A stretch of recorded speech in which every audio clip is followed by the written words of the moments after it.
Hello, everyone. Hello and welcome. I have a very special guest with me today. I was getting instructions in my ear and I couldn't hear you for a second. I'm sorry. But hello, everybody. Welcome back to PlayStation Experience. This is the moment you've been waiting for. I'm joined by Sean Murray of Hello Games, with Hello Games in the audience, too. Who's excited for No Man's Sky? For those that are within, that can hear my voice. Beautiful. We're here to talk about No Man's Sky. Sean, you're here to do your favorite thing, be on camera live to tons of people. I know you love it. You personally confronted me and said, you know what I can't get enough of is being on camera. And even better, now we have the Twitch stream just in my face so I can see whatever it's saying. It's like a dream. It's like a Twitch chat, like a dream come true. We're here to talk about No Man's Sky. We're running the trailer here, which you guys, I forgot if this is the one from Game Awards or from today. This is the one from today. Okay, beautiful. Well, thank you for being here, Sean. No problem. It's good to see you. we met in a chaotic E3 earlier this year. Yeah, we always meet on camera, basically. We only can be live. On it. It's really how our friendship was built. Tell me, let's start with the basics. Okay. For those maybe 3 people in the audience that don't know what No Man's Sky is, please grace us with an explanation. It's a really hard game to explain. I guess it's a science fiction game. That's what I always say. That's a good way to start. Yeah, it's kind of a sci-fi game, like our type of sci-fi, I guess, which is, I think if you look at the stuff that we've shown so far, we're very much going for that kind of sci-fi book cover aesthetic, that kind of 70s golden age of sci-fi for me. And it's a game where you kind of aren't limited, so you can be stood on a planet and see like a mountain in the horizon and go there and climb that mountain. Yeah. And then from that mountain you can see like a planet hanging on the horizon, and that's, to me, it's a real place. You can get in your ship and you can fly there, and on your way, and this is kind of what we were trying to show, is that on your way, if you look up at the night sky as you're out in space, then the stars in the sky, all of them are real places too, and they're casting their light to you. How's and that possible? It sounds like you're just lying to me right now in front of all these people here gathered in the Twitch chat, which is just, there's so many emoticons. I can't pay attention to Twitch this. chat is really funny. Yeah. Hi, Twitch chat. That's amazing, dude. The ambition of this project makes me think that you're just connected to a bunch of wires in the office. They're all just coming off of your skin, and you're just programming that way through some sort of telekinesis. And then I've just been disconnected from them all, and and that's why you love being on camera, because it's your one reprieve from that. But so in both trailers that you guys showed this weekend, or Friday and today, there was kind of some cool things, like what we're seeing right here, which is kind of the galaxy view, the system view, which is just amazing. Do you want to talk a little bit about how this kind of is incorporated into the game? Yeah, so at any point you can just press a button and then it will go to the galactic map. There we go. Sorry, I didn't know the verbiage. And then from there you can select other stars to jump to if they're close enough. For our video we kind of cheated a bit and said you could jump to anywhere. You heard it here, folks. And that's what we're doing cheated. When we're demoing it and stuff. That's what we're doing at the moment, just to show people how free it is, because otherwise they might think, oh, well, you just made that planet, or you just made that one, or whatever. So the fact is you can go to any of those hundreds of millions of stars, select one, and weirdly, when I do that, and when I fly around randomly like that, I don't know where I'm going to go. Right. So it's the most terrifying thing to demo in the world. I just genuinely don't know when I press the button what I'm going to see, which is horrific, but also exciting. Oh, go ahead, sorry. Go on, keep going. No, so the thing that you use that galactic map for is to kind of find your way around, and you're trying to, for most people, they'll be trying to journey to the center of the galaxy. What we wanted to show, I guess, especially what we showed today, was just how big that is, and we still didn't even really have enough time to do that, but it kind of, to me, it's a little bit mind-boggling even to me to look at it and just see how many stars just fly past you, you know, as you're pulling out, and you kind of picture, when you think of that pull out, you picture it being at one scale, and then you realize that it's just so much bigger than that. Now. Just the possibilities within that are really exciting for me. So I'm curious, honest question. Have you ever warped to a new system discovered by Sean from Hello Games? You arrive on the planet, you touch down, and there's just like a small tea party happening on the surface of the planet, and they have like they like all look up and they turn, and you're just like standing there in your spacesuit, and you say hello. That is a super specific question. But and so the answer is yes. Is it yes? I would like that. Not maybe so far. Maybe DLC. Right. Tea party Okay, DLC. The other thing that you guys were kind of teasing a little bit of are the various ways that you can travel between these systems. Because it's not necessarily just the warping in your ship. Right. You kind of hinted at some other things. There was.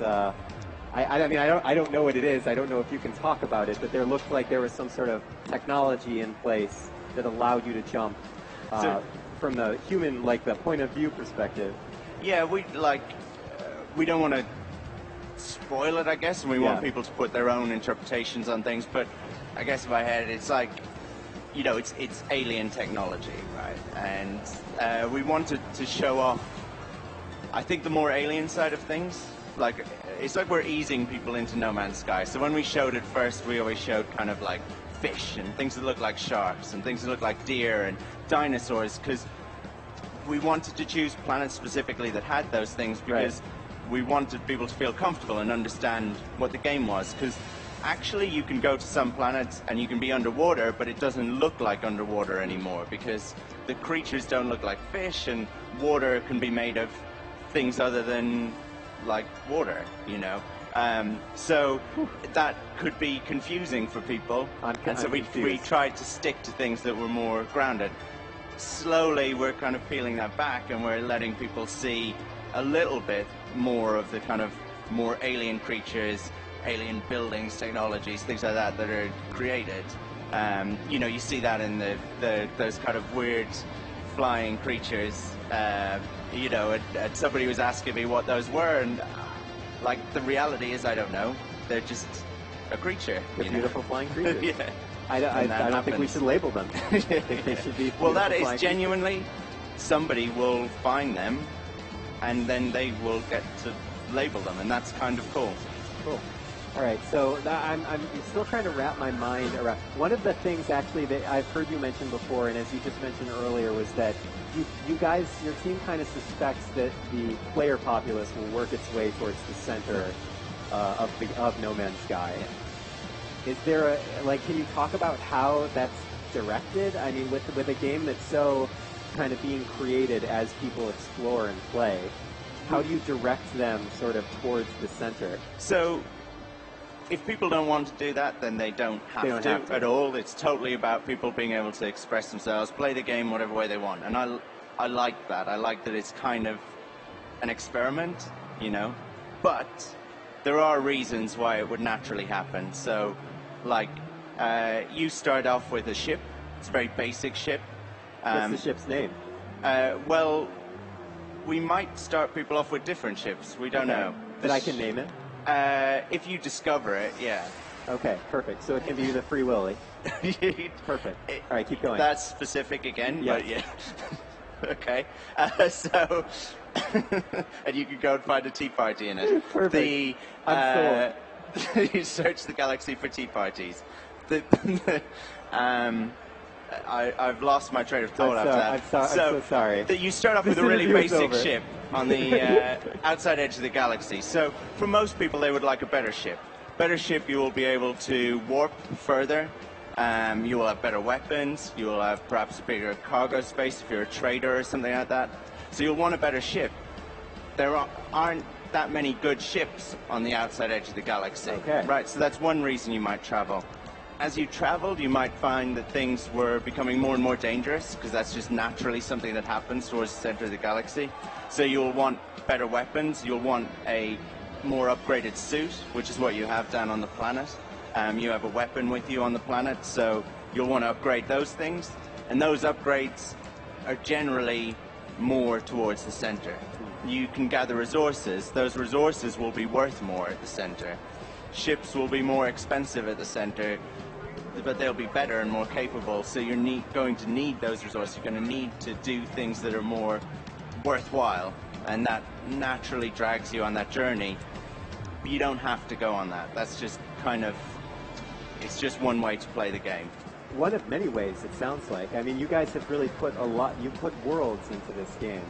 And I'm assuming your team fully expects people will explore those worlds, perhaps to, on one planet to its entirety. Yeah, I hope so. I mean, I think we've sort of failed if somebody doesn't boot up the game and just explore the planet that they boot up on. Like they just leave their ship and they're like, I'm just going to walk the rest of the way. Yeah, absolutely. What could go wrong? I want to see that Twitch stream where somebody just says, I'm going to walk around this planet, and I think that will be cool. I don't understand that person, but I'm like glad that they exist, sure.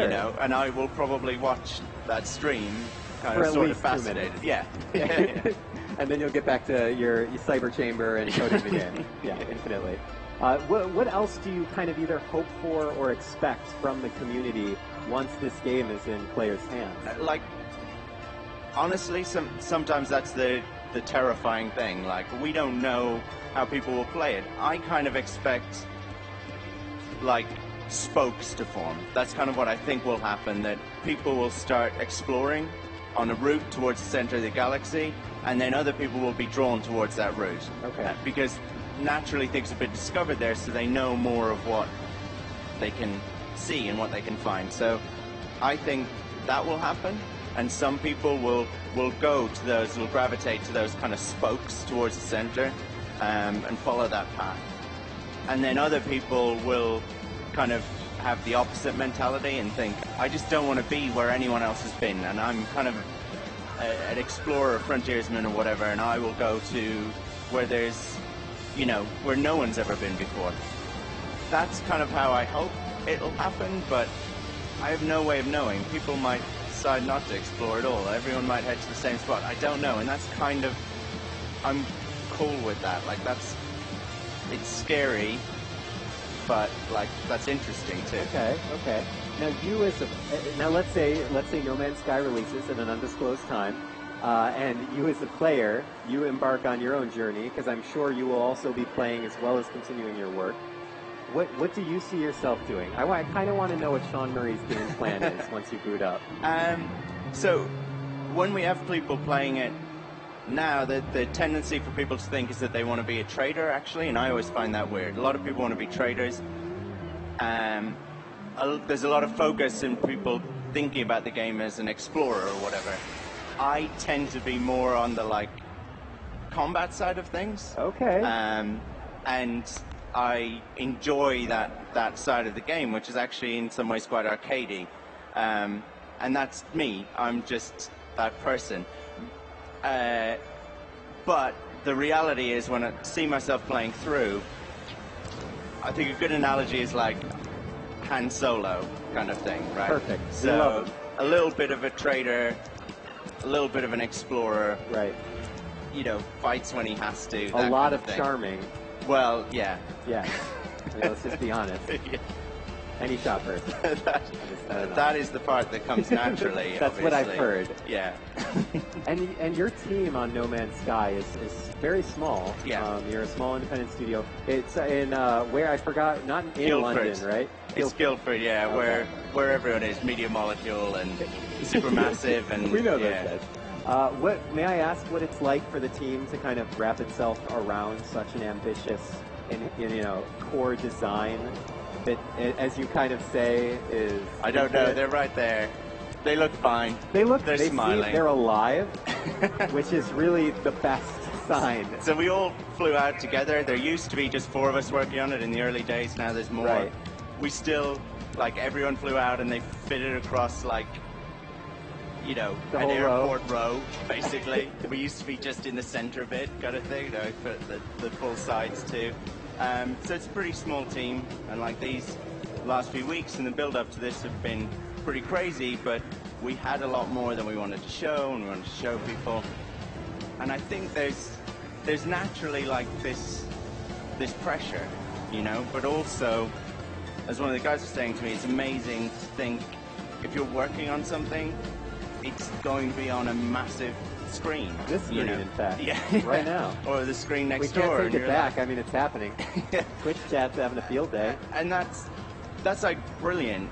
It's horrifying and terrifying, but it's also brilliant. You wouldn't have it any other way, right? So it's that kind of trade-off. You can imagine what that's like yourself if you were writing a book or doing anything and knowing that it was going to be seen by a lot of people. You wouldn't have it any other way, but you would also feel a little bit sick in your stomach all the time, kind of thing. So you're saying you live with constant nausea, and Yeah. I hope that you get the proper medical attention for that, because I want you to be coding in your cyber throne successfully. And you guys kind of teased this, I think earlier today, but you have a special event going on at PlayStation Experience this weekend. So Right. for those of you that are listening, I'm assuming all of you can hear me because you're all kind of looking in this direction. You have something special going on. I know you don't want to tell much about it, Right. but you want to give us like a little tease?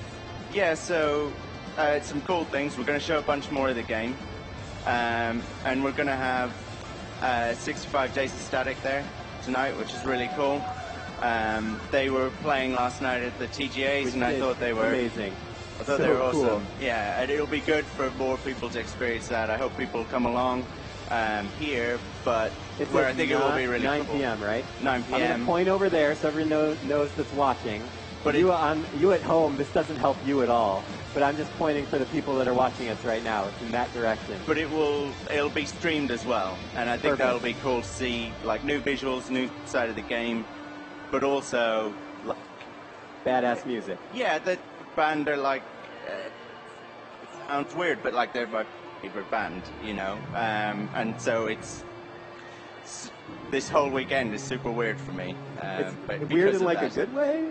Yeah, like I'll Okay, be. good. I You was had me worried. backstage with them yesterday, and well tonight, and like I don't really know how to feel about that. I love the line you said during the Game Awards where you were like, I can't believe I'm about to say this, but hey, here's my favorite band. I don't think a lot of people get that opportunity. No, but it's worse than that. Well, better. But they're working on an album that I can't really. It's super weird. But like brilliant, obviously. Yeah, but in a good way.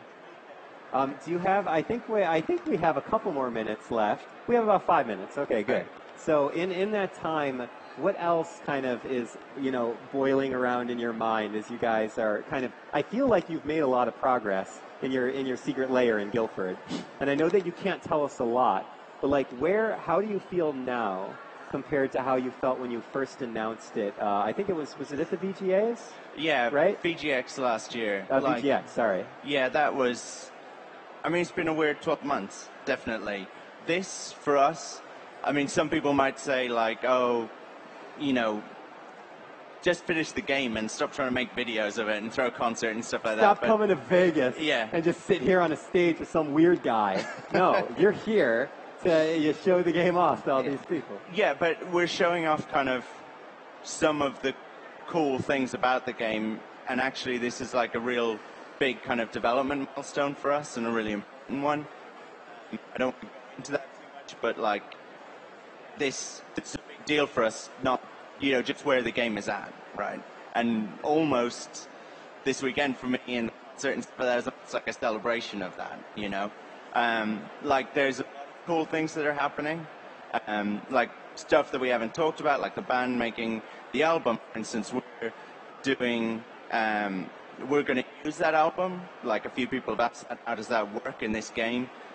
This game is so huge, and you can play for so long that it makes sense to just have a few tracks to play over and over. So we're kind of going to dismantle that whole album and use it like generatively and play it back in really kind of new ways, basically. So not only will you be like landing on your own planet and having We're fixing your mic, by the way. Please keep going. It's supernatural, and no one saw anything. It was flawless transition. Please continue. No, the idea with the album that we're making is that it will be kind of deconstructed. We will just rip it all apart and then we'll play it back generatively, and we have some of that working already. And it will mean that, like, when you land on a planet, not only will that planet, if it's never been discovered before, it will become, you know, an aesthetic that's never been seen, and we've shown off just how kind of weird and alien things can be. That will be your own discovery, but also not just what you're seeing, but what you're hearing. The soundscape will be, you may well be hearing a track that, like, no one else has ever heard. And that's super exciting for me, for somebody to capture that on YouTube. It's just so interesting and like different, and for the music to hopefully suit what's going on in the game. We're using parts of how the terrain is built and parts of how the creatures are built and things like that to fuel what it will sound like, which sounds really weird. This is blowing my mind a little bit. I didn't know any of this. This is crazy. So that's an intensely intimate exploration then. If you're landing on this planet, you're not only getting a visual that no one else may have ever seen, but also audio. And it's not just that, like the creatures, you know, I was talking about development-wise, like in the background, all the creatures, we haven't had this before, but all the creatures that you hear in the stuff that we've done, like over the last few days, yeah, the beautiful dinosaurs. They're procedurally generated, so creatures have their own voice now, and like they will look different, but they will also sound different, which is really cool. It's really interesting the way we're doing it. I mean, it sounds like No Man's Sky is just going to come shipped on 50 Blu-rays because there's I don't know how you fit all that content. Well, that's the cool thing about it, is that it'll actually be quite small. You know, originally we thought it would be really small. 50 Blu-rays. Well, we thought it would fit on, like, you know, practically a floppy disk or something like that, because that's bonkers. Everything was going to be procedurally generated. But as we go through, there's certain things that you have to have, certain, you know, audio things that you have to have. So it does grow, but it will be, in terms of downloads, it'll be a reasonably small game. Wow. Because nothing's actually, like, of the terrains that you see when you see us flying through a planet, that is all being generated on the fly, right there and then. And then as soon as you've gone past that bit, it's just thrown away. You know, it doesn't exist on the disk. It doesn't exist on your PS4. It doesn't exist in the cloud or anything like that. It's just happening there and then carelessly ejected, basically. just vacuumed into space. Well, we are now out of time, but I want to thank you personally and also on behalf of all the folks that came here to listen to you guys. I mean, you people are excited for No Man's Sky, right? It sounds, yes, there's some cheers here. I want to thank you. I want to thank the Hello Games crew, and best of luck to you guys as you continue. PlayStation